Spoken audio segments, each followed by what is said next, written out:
2 steep climbs before they come in to shoot. But it is a long, fast downhill into the stadium, and so really no excuses for missing the targets in the prone position. But we will keep our eye out for the wind conditions, which have been changing on and off over the morning.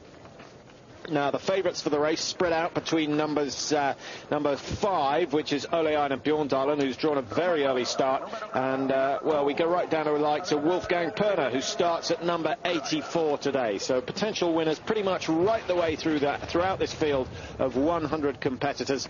But lots of the top guns going off early on. Bjorndalen, as I say, number 5. Frank Luck goes at number 17. Frode Andersen, a man who's certainly capable of winning. Hasn't won so far this year, but he could do should he hit 9 or 10 targets. He starts 19. Lahti of Finland goes 29. I wonder what he'll do in front of his home crowd today. Sven Fischer, the Sprint World Cup leader, starts number 31. Rico Gross of Germany, 46, just ahead of Michael Grice, who starts a minute after him at number 48. And then Raphael Poré starts at 54, just a couple of minutes ahead of Pavel Rostovtsev, the World Cup leader at the moment, with well, he starts number 60. And just to give you a rundown as Janis Osbolt gets underway, just a quick update on the overall World Cup standing so you realise how tight this is. Rostovtsev has 617. Raphael Poré has 598. But if you take away the points that have to be deducted, the worst 3 results of the season, you have to take 16 off Rostovtsev, none off Poré, and so effectively just 3 points separating the top 2 positions. And Bjorndalen ready to pounce should either of those two make mistakes. He's down on 544, 73 points behind at the moment. And you really feel that Bjorndalen has got to put in a finish like he did last year, and finishing the top 2 of every race still to come. Well, here he is, the most successful Olympic biathlete ever now, with 4 golds from Salt Lake City. He also took a gold and a silver from Nagano in '98. And here he is trying to win the overall World Cup now. Well, I think it's becoming a harder and harder task as the races go on, because the points so finely distributed. It's not like the Alpine events where you get 100 points for a win, 80 for a second. You get 50 points for a win, 46 for second, 43 for third. So it is very difficult to open up a big gap, and it really only happens when you miss out races, just as Poré and Bjorndalen. Well, here's Gaël Poré, the brother of Raphael. He's not quite in the same class, but he did produce some good results.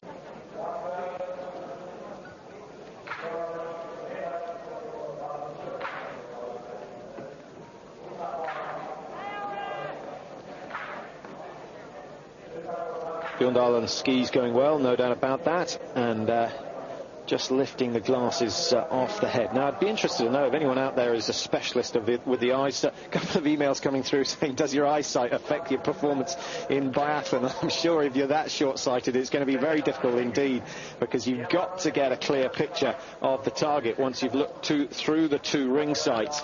But I wonder what difference it makes taking the glasses off the eye. They're not coloured, I see, Bjorndalen's today, but sometimes they race with dark shades on. And then just to take the glasses off before you shoot would not be a good idea in my book. Well, so the first one's gone wild again. We've seen that on a number of occasions. And the second settles himself down, has looked down the range to see what the wind is doing.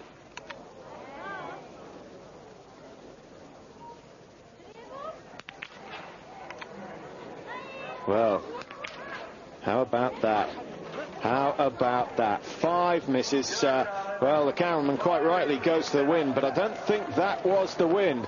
And Bjorndalen, 5 penalty loops. Well, we haven't seen him do this for a while. That's, what is it, 750 extra meters. If he has to do it again, that will be 1,500 extra meters he has to ski. And the Norwegian coach straight on the radio, he'll be getting the message through to the likes of Andresen and Hjelland, who's yet to come in to tell them what to do.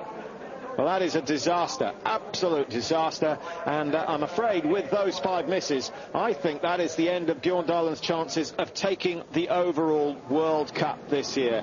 So it couldn't really be any worse news for the Norwegian fans. Now, will the French fare any better? Who's to say? Maybe they'll miss targets, but the standard of shooting in the women's race was pretty good. And the conditions, to be honest, haven't changed much since then. It's got a little bit brighter, just a fraction brighter, but that is all. Just one penalty you hear there for Gaël Poiret, who started in front. Well, 30 seconds behind Ole-Einar Bjorn Dahlen, so he hasn't had too many problems.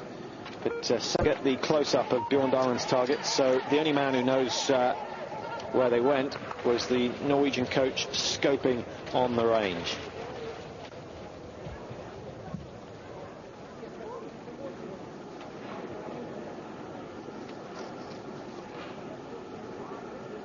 Bjorn Wollschlager, one of the many German biathletes who didn't get the call up for the Olympic squad, and he'll be looking to prove something this afternoon. And I think we'll see him go out hard, and should he go clear on the prone, then he's going to be in for a hard race, because that will set him up for a good finish. And if he can get in the top 10, then who knows, he may even get himself a place in the relay team here in Lahti.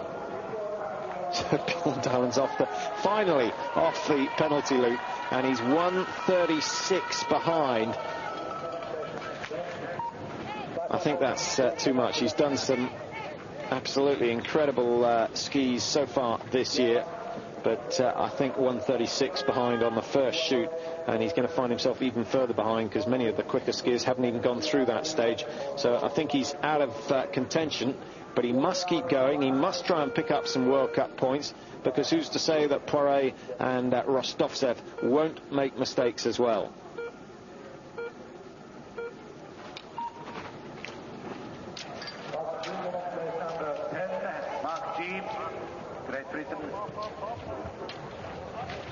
Ja lähtövuoroon Vesa Hietalahti numero 29, aivan tuossa vakiossa.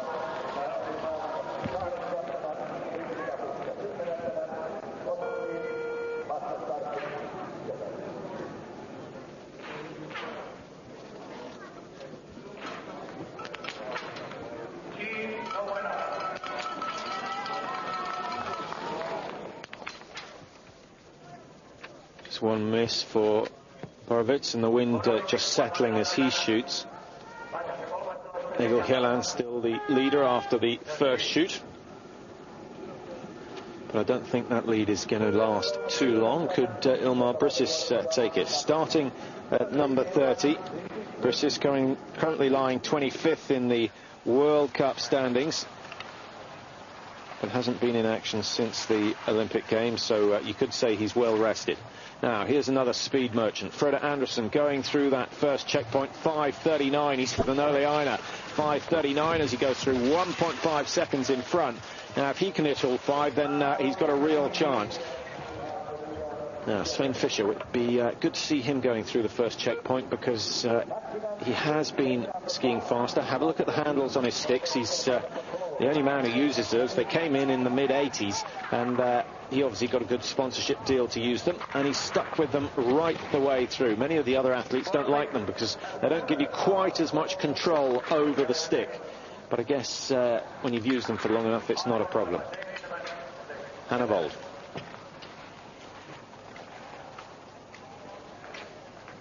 Just so you know that the Norwegians haven't all got bad rifles. Bjorn Dahlen missed 5, Hjelland has hit 5, and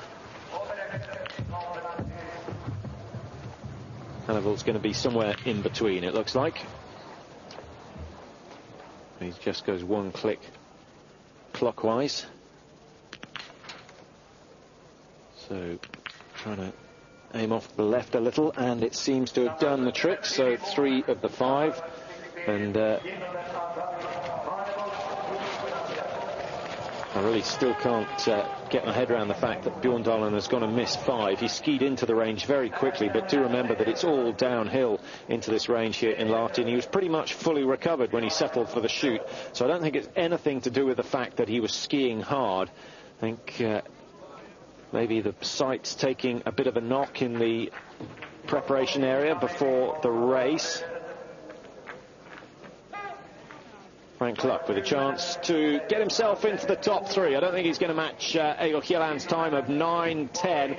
It is a good 20 seconds from the firing point till the clock stops. We'll time it with Frank Luck should he go clear, but he'll have to go clear to give us an impression. No, he hasn't. We'll have to wait to find out exactly how long it takes from the firing point to the checkpoint. Frank Luck with 1 penalty will find himself outside the top 3.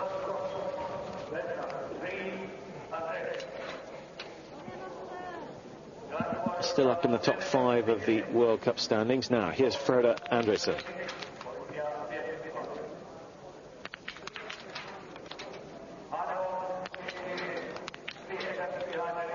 Still only missed 1. Ignore the yellow captions. And the first was wild, but the next 4 go down, so he's still in with a chance. Very quick indeed. Kjelland's time of 9:10 will stand, but Andresen won't be that far outside.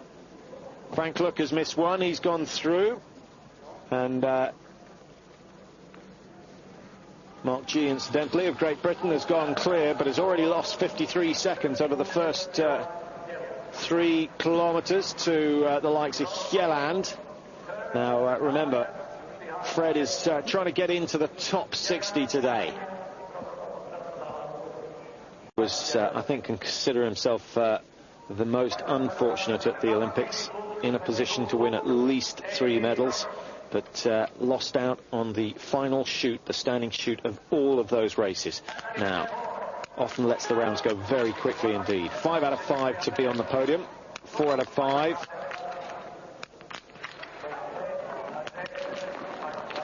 Well, he's got 4 out of 5. Now, this is going to be an interesting situation. 1 penalty loop to ski, and Andresen is only just under a minute outside the time of Kjelland. So it's going to take him 21 seconds to get round the loop, another 15 seconds or so to get to the timing wand. But I think that Kjelland's time of 18:51 is going to be blown apart, and Andresen with 8 out of 10 is still in a position to win this one. That little turn up of the lip would indicate that the coach is a little bit happier, having seen Bjorndalen miss 5. Now, is this going to be the first win for Andresen this season?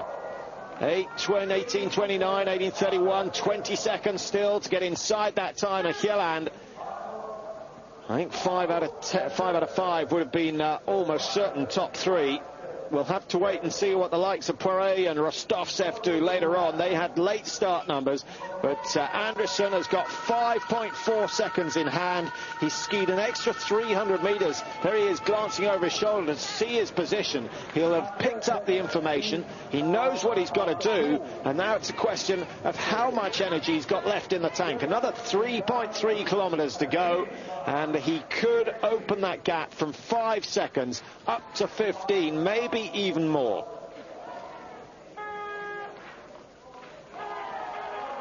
Now, this really is very significant for the World Cup standings in the sprint event, because Andresen is lying in 3rd place with 191 points. He's only 9 points off the lead of Sven Fischer, and Fischer has made a mistake on the prone shoot and is down behind Andresen, but he could get back on terms in the second shoot. The door is just a fraction open. All the Austrians have lacked consistency this year with their performances. Here comes Kjelland, who's certainly turned up the pace for the final 3 kilometers. He sensed something good was on the cards. 27:31, that's the target time, and it's impressive. He's taken another 4 seconds out of Dostal on the last lap, and he puts himself comfortably in the lead. There he is, just one of 2 men who still wear those nasal dilators, hold the side of the nose open to aid the breathing. Big moment then for Pavel Rostovtsev.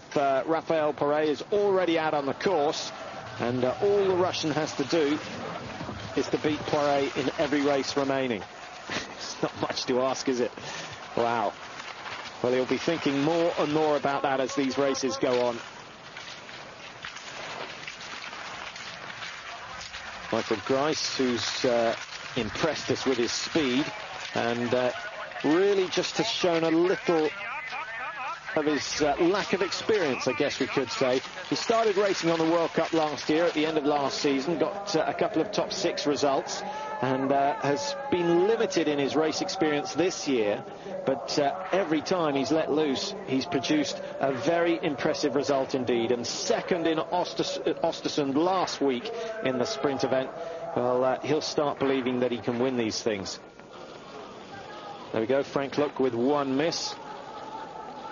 Rattling through those results fairly quickly. I can tell you that Fischer is down in 7th place after the first shoot at the moment, and has yet to come through the second shoot, so we'll get a picture later on. 1:13 behind when he started this last loop. He's closed the gap a little more. He's got 1:06, 5 missed targets. Well, there's only one man in the world who can do that, and Bjorn Dahlem has kept it going. Rico Gross of Germany.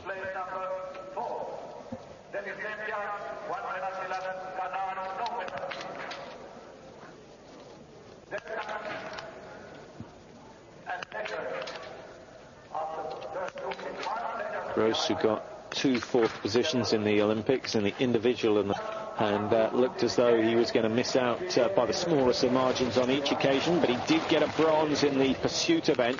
Could have gone better, having missed 2 on the final shoot, but he came home with a medal in that, and of course got another silver in the relay event. So another haul of medals for Rico, who's been around for many years now, and is lying in the top 4 in the World Cup standings, just ahead of his teammate Frank Luck.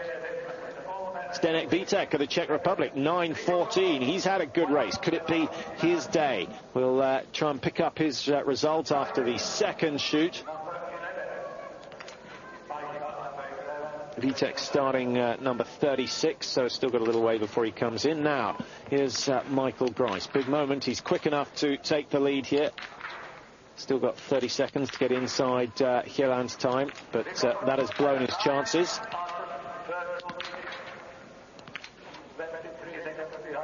Now, you can see how the gusts pick up, and certainly Grice was affected by one of them. So he can consider himself just a little unlucky, and I think maybe the coaches will say that it was a wind-affected shot and not his fault. He'll come in for the standing with a chance of getting in the top 10, but it's not going to be his first World Cup win. He thought he had it last week. But Sven Fischer starting late and coming with a very strong charge indeed to deny him. Get Germany getting 1 and 2.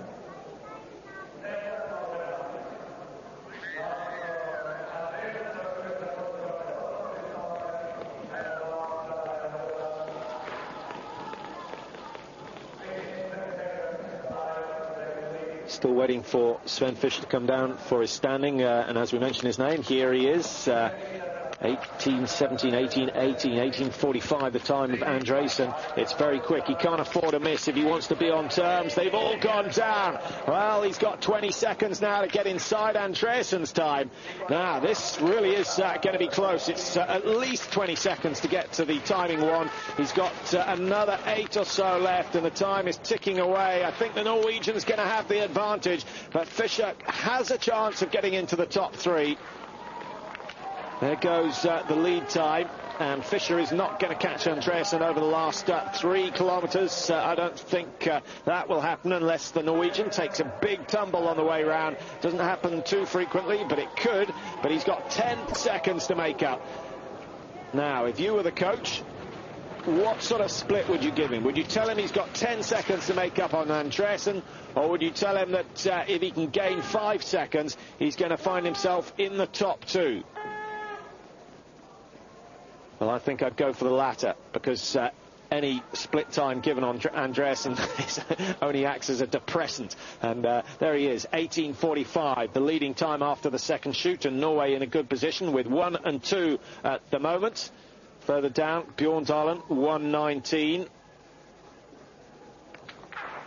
Close that gap to 1:06 by the finish, but Andreasen will be pushing the finish time ahead very shortly. Hieland's leading time 27:31.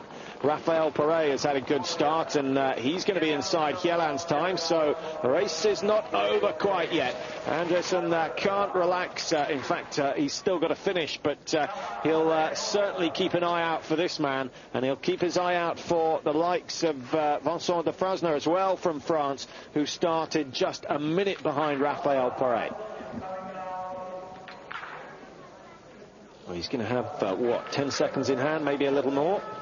11.6, that's quite a handy lead, but still no room for error for the Frenchman. Now Zdeněk Vítek started well and has let it slip yet again. Another 300 meters, and Vítek's chances of a top 5 have gone.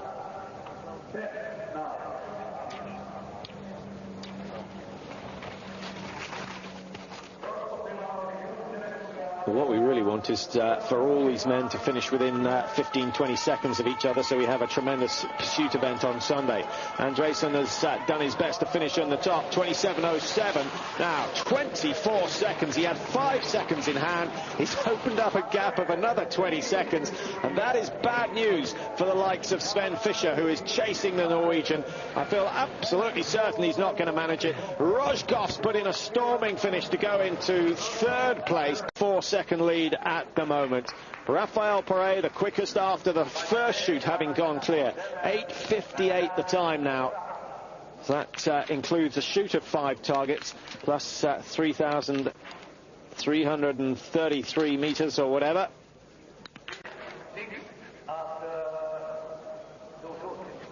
A mistake by de Frasner. He still wouldn't have matched Poiret's time. He would have been 15 seconds adrift. But if he can go clear on the standing, he's still got a chance. Slim one, but he's got a chance. Oh, what a ski. What a tremendous ski.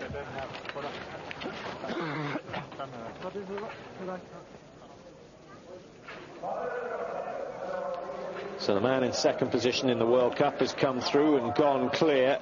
I wonder whether Pavel Rostovtsev knows that as yet. So here he is coming in for shoot number 1. Remember, 4 out of 80 misses in the last 5 races. A percentage just under 95%. Ice cool.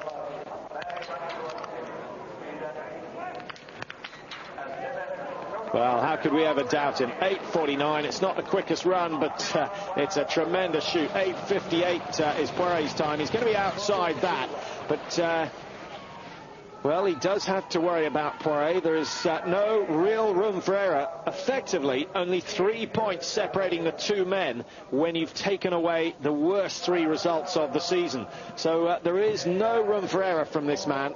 He's got to hope that Poiret makes mistakes on the standing. He's less likely to do so. 18 seconds down. He's into 6th place at the moment. And that is a big, big gap that could be lost should Poiret win this one.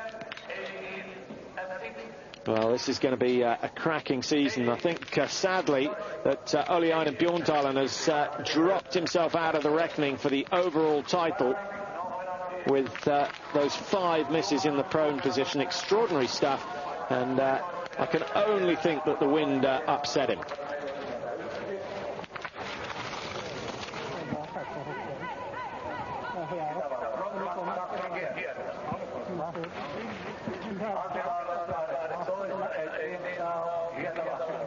That's the race leader. Not looking too cheerful about it, but I guess he's still going through the recovery phase. There are the positions after the first shoot. You can see that Andresen is down in 4th position, 13 seconds down. He's finished this race having missed another target, so he's missed 2, and he's got a lead of 24 seconds over Hjelland, who he was only 2 seconds behind at that stage. But time looks ominous. We'll see just how quick he is when he comes into the range for the second shoot. I think he's going to find himself a little way behind. Sven Fischer, who was 10 seconds down on Andresen as he came out of the range, and he's now 14.7, so working hard but still losing ground to the Norwegian. And second, I think, is the best he can hope for at the moment. And Andresen will just watch the rest of the proceedings on the big screen. That's one of the advantages of going in Group 1 and drawing an early start number. But he also knows that everyone out there will be getting splits on his time.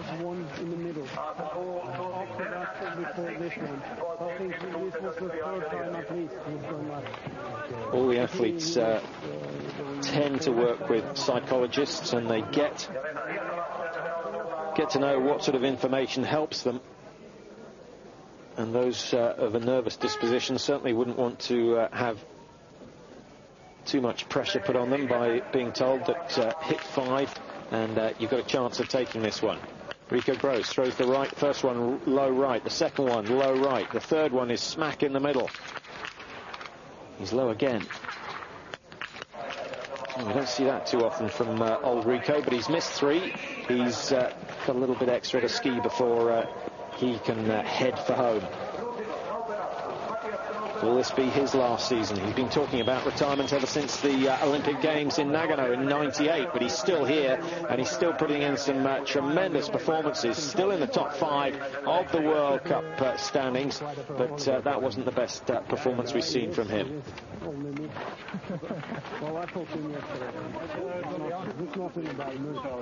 Well, there's plenty of time to catch up with Andresen at the end. Let's get back to the race, find out what's going on. He's there, you see his finish position. Sven Fischer now heading for home, 27.07 the time he's after. He's only got 6 seconds. He's got to go round the stadium up to the far end and then back down again. He's still going to be 14 seconds or so adrift of the leading time, but it should be good enough to put him into 3rd position, if not ahead of Egil Hjelland, who was 24 seconds behind Andresen at the finish. Michael Grice with a chance of pulling back. Yes, he has. That first miss could cost him another top 3.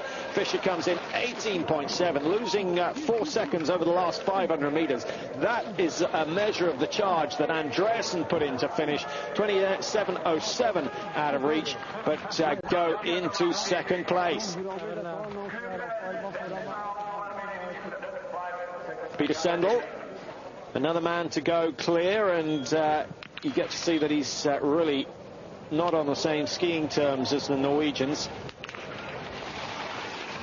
But he's finishing his season well. Disappointed not to get a race in the individual races in Salt Lake City, but he was part of the relay team. That's what he went for. He was promised a place in that relay team by Frank-Peter Roche, and Roche was good to his word.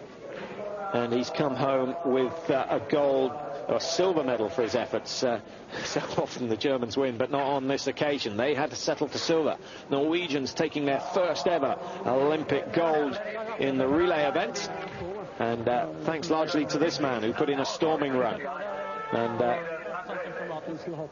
his performance certainly was the reason that Bjorndalen had a comfortable margin when he started the final leg. So they're the positions. It's not a clear shoot that's leading at the moment, but Poiré still to go through his second shoot. He'll be coming down at the range in the next minute or so, and he has gone clear on the first shoot, so it's a big moment. Well, here he is, a little bit ahead of time. The time is good, 17:34 on the clock. Now, he needs to get out of the range at about 18:20 to have a chance. One more. And it's gone down. And Andresen, well, does he know? I think he does. Have a look at the time. 18:45. Poirier is flying. He is absolutely flying. And he's going to be inside, comfortably inside. And I don't think he's going to lose it from here. He shot quicker than the Norwegian, that is certain. But this is, well, this could be the race that puts Poirier back on top of the World Cup table and could secure his third successive victory in the overall World Cup. Well, still 4 races to go after this one, but he's got a 23-second margin, and he is not going to lose that. He is not going to lose that. And there is the face of someone who's just realised he's going to finish second today.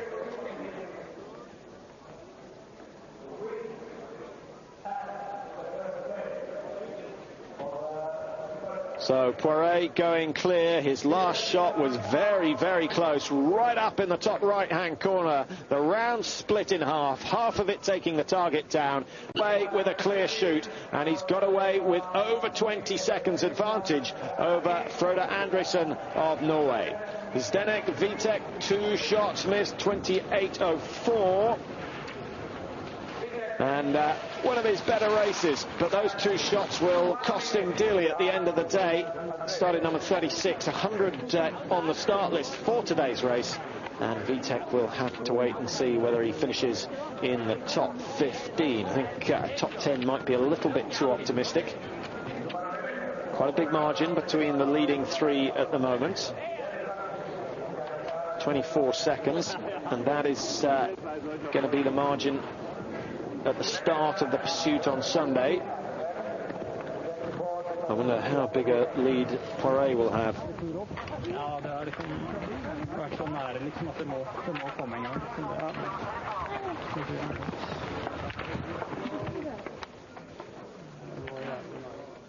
Bjorn Ferry of Sweden, who's had a pretty good season, really. The Swedes still developing their biathlon skills. It's been many years since they had a lot of success on the men's tour.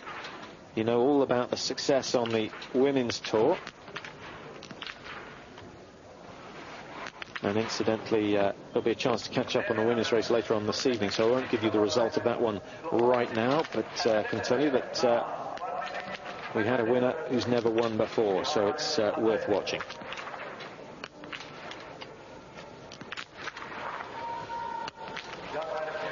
Very straight spine from De Frasner. Doesn't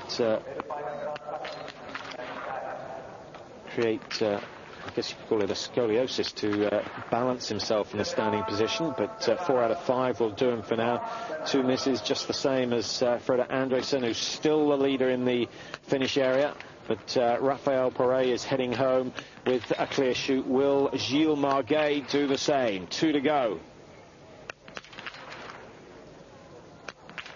Rostovtsev in the caption, top right-hand corner. Remember, clear on the prone. 2 more targets to go. Oh, Rostovtsev's got his first miss. That is going to cost him, and he's going to finish outside the top 3. He is going to finish down outside Poirier's time, and almost certainly the World Cup leaders bid. Well, will it change? There was a 19-point gap, and as long as Rostovtsev finishes... let's see, as long as in the top 7, then he should keep the yellow bib.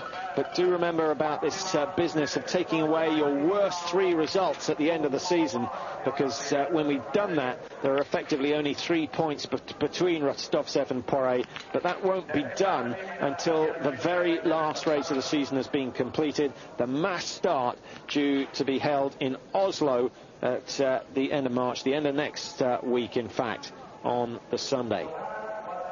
The 24th is that. So that is going to be an almighty race, should these 2 stay as close as they are at the moment. And Rostovtsev has got to try and pick the pace up. He wants to stay on terms with the Frenchman.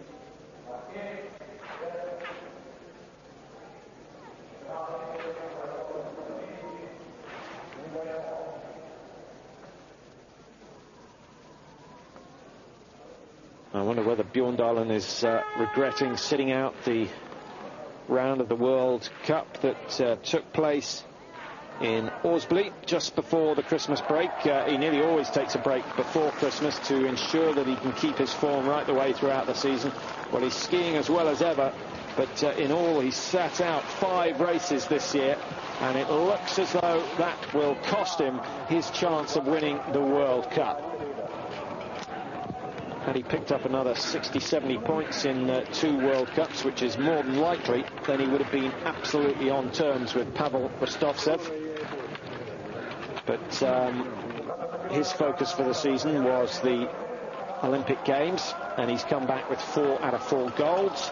Poiret's focus for the season was the Olympic Games. He hasn't come back. He did get medals, but he didn't produce anything like what he was hoping for. And now Poiret's focus has to be the overall World Cup. And with a possible win today, and it's looking very much like that's going to be the end result, it's looking good for the Frenchman to secure his 3rd overall World Cup in succession. You see Bjorndalen pushed down to 10th position with 5 misses. Now, even if you say it's 20 seconds for each penalty loop,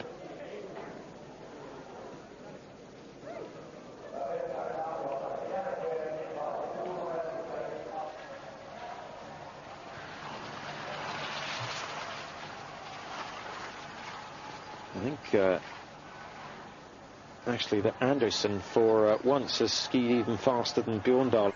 But Poiret, well, he's hasn't had to ski quite as quick because he's been better in the range. 10 out of 10 yet again today, and he goes through 24. He's got plenty of time in hand, 20 seconds. He's lost 4 seconds of the lead he had, but it's no distance from here to the range. Most of it downhill. It's going to be very quick indeed. All the hard work is done, and Raphael Poiret heading for yet another victory in the World Cup. That will take his total tally to 18 wins.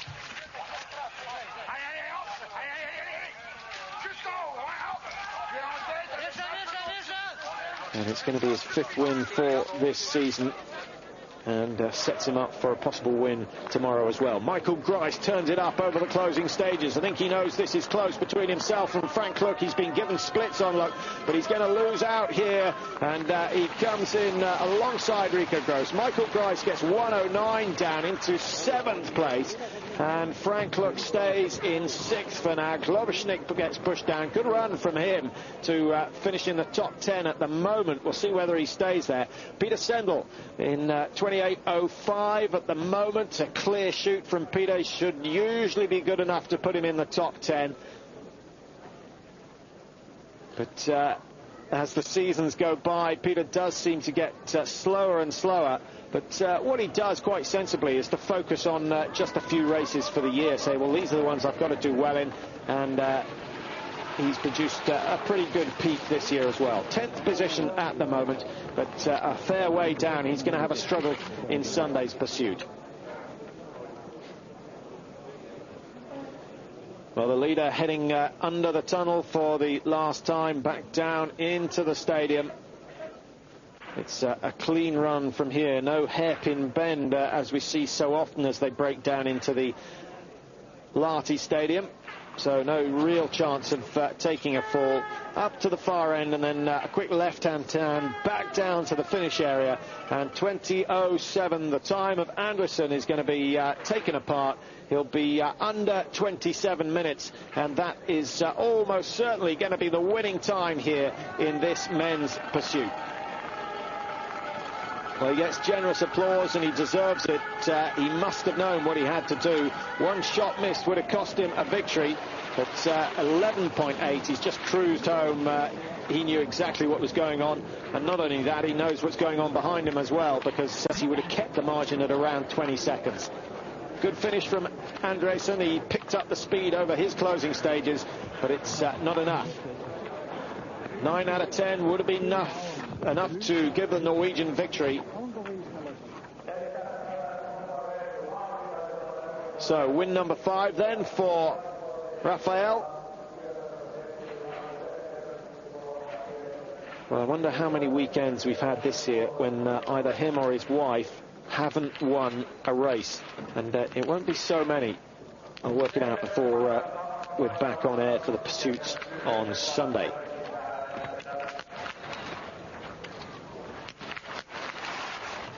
very close to Gredler down the bottom.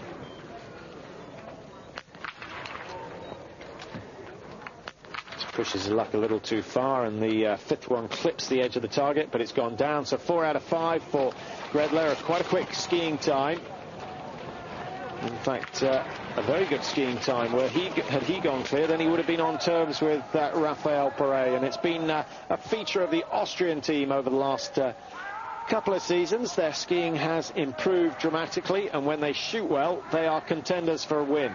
Now, Rostovtsev, how many points is he going to lose? Remember, he's got 19 in hand over Poré at the moment, and well, he's down in 6th position, which will give him 34 points as opposed to Poiret's 50. So if he stays in 6th, he's going to lose 16 points, and well, as the table's produced, he's going to keep a lead of 3 points. So really couldn't get any closer.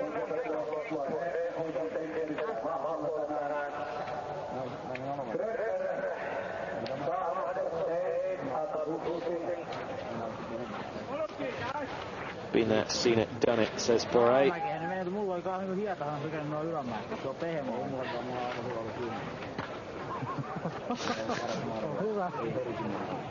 Well, we know what that was about. So just keeping his sponsors happy, and Poré, well, he's done it by racing well. 26.55, that's not a bad time on a course as tough as this, and Lahti really is very tough for the biathletes. The cross-country isn't quite so hard because they work their way up to the top of the hill and then they stay on the top of the plateau for some time before dropping down. But with this biathlon, where you have to get back to the central area, the range, it's just up the hill, back down again, up again and down again. And the hills here are very, very steep. The downhills are very quick and don't afford you much rest. But that's interesting racing. It's good stuff. And if the snow conditions are slow, then it really is one of the circuits that the athletes don't enjoy. But today, temperatures around -3, -4, absolutely perfect. We've had clear skies in the morning. As you can see, it's clouded over a little, but it's only light cloud. But all it's doing is preserving the cold temperatures, which is fine. Now, Alexander Wolf.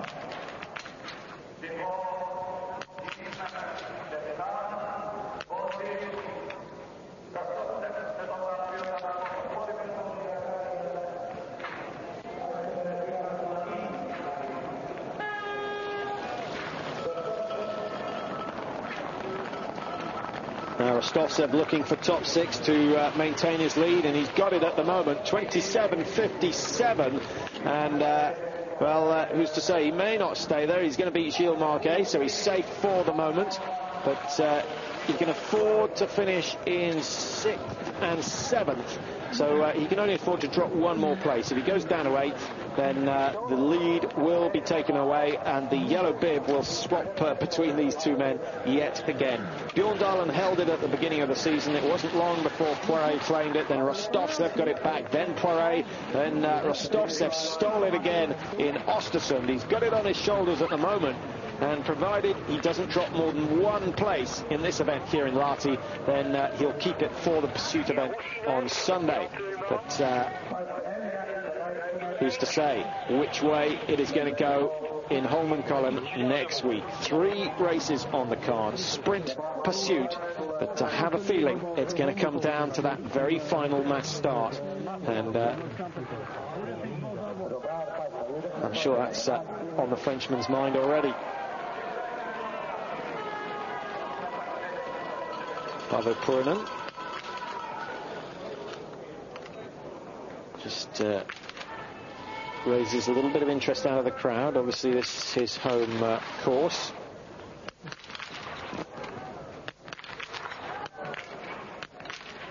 Oh, unlucky. Very unlucky. Poiré had one about a millimetre and it went down, but Purinen gets unlucky with the last 2. The final shot actually thrown way, way high. Just lost his concentration there, snatched at the trigger and thrown high and slightly right, and he finds himself on the magic roundabout for the first time today. 300 metres to ski before he can continue towards the finish, and what looked like a very respectable run has been somewhat spoilt by those final two misses. Now, are we going to get a little Austrian surprise before the end of today? Here's Perner. It's quite quick. He's still ahead of Poiret's time, but remember, he's got 5 targets plus 20 seconds to ski, so he's going to be at least 30 seconds outside the best time, and he needs to be quick. Oof, threw that one away a little too quick, maybe. Just a little too quick, I think, and it's gone high right as well. It was very, very close. A little unlucky for Perner, but one penalty involved in his day's work, and that will probably push him outside the top 6. We'll see. Maybe he'll get in front of Rostovtsev. He could be the man responsible for a switch in the yellow bib. We'll wait and see. Brozhkov's time, 18:54, is safe. He's got another 20 seconds. I think, in fact, he'll be outside Rostovtsev's time.